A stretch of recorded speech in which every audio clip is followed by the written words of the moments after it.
I know all the easy answers. We've had tons of people through our workshops, and the first thing they say is golf. Golf, golf, golf, golf, golf. Men and women, golf. After about 3 months, they're throwing the golf clubs out. The next thing is see the grandchildren. And if you pay attention, in another 3 months, there's a for sale sign up on the grandchildren's house, and they're moving to parts unknown. They've seen enough of grandma and grandpa. And then I think, we see travel a lot.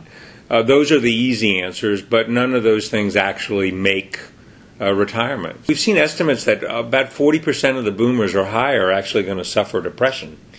We think a lot of that is related to this loss of status that sometimes occurs as you pass through the veil of retirement. It's a huge change. We have a term that we use, PIP, previously important person, especially guys that have been guys and gals that have been successful in business. They got paid attention to. Their calls got returned, and from one day to the next, their calls don't get returned as often. Most people say that they want to do some sort of work, and when people said they wanted to work, it was about maintaining that relevant and meaningful a place in life. Most of us my age have been defined by what it was that we did, and it's hard to walk away from all those things without having thought deeply about what you're going to do next to fill up some of the needs that are getting met by your work life. A successful retirement is different for every person. But the common element of all the successful retirements I've seen are that people are actively driving the bus themselves. Successful retirements start with active planning. I know I can't say this enough.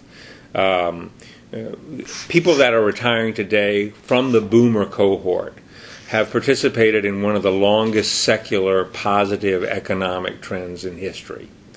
And as a result of that, and David Foote has talked about this extensively, life has come, opportunities have come, responsibility has come, wealth has come.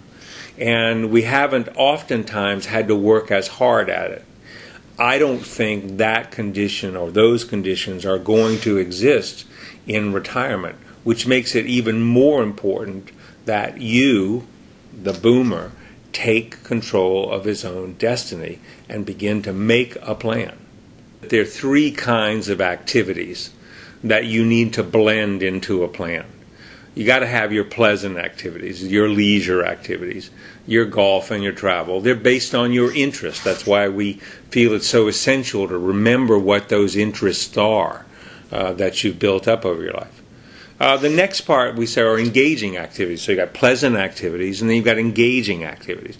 Engaging activities are things that build on your strengths, that are based on your strengths. If you were a good gardener, you should be engaged working that gardening gene. If you're a good manager, good with people, you should figure out a way in your life to still be involved with people or to still help people manage something because you've spent a lifetime building that strength, and you ought to exercise that strength. We call those engaged activities.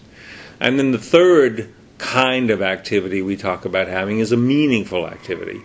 And this is where you do something where you give back to something greater than yourself. You sort of move out of the realm of doing it only for yourself. And so again, it's imperative that we sit down, we look at ourselves, be honest with ourselves about what our strengths and interests and values are, and then think about those kinds of activities that would make us happy in our retirement.